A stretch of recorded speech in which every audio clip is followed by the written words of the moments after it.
Само 6 големи фирми се главните мотори на економијата и вработувањето во источниот регион, вели последното истражување. Сите заедно, тие имаат речиси 6000 вработени, што е околу 12% од вкупно вработените 45.000 во нашиот регион.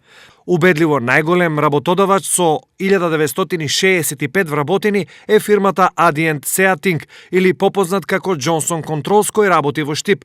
Освен што е најголема во регионот, оваа компанија е и седма најголема во државата. Веднаш по неа е Amphenol Technology, која е лоцирана во Кочани и која вработува 1221 лице.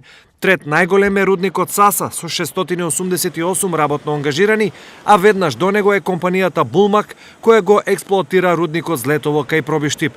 Една од најуспешните македонски трговски фирми, Китго, има 616, а Мак Прогрес Виница 585 вработени. Освен што се најголеми, овие фирми се и меѓу најуспешните во државата.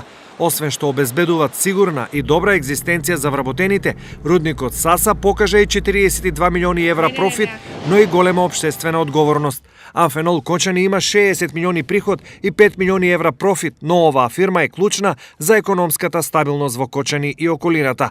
Бугарската Булмак во живот со редовни плати го врати Пробиштип, при тоа заработувајќи 4,3 милиони евра. Сепак, оваа статистика за регионот ни случајно не е добра. Само 6 фирми е премалку за стопанство да покаже напредок и какви такви економски подобрувања. Од друга страна, што е уште полошо, меѓу 50-те најголеми вработувачи, дури 10 се државни компании во кои има 17.500 вработени, што значи наместо фирмите и понатаму повеќе вработува државата.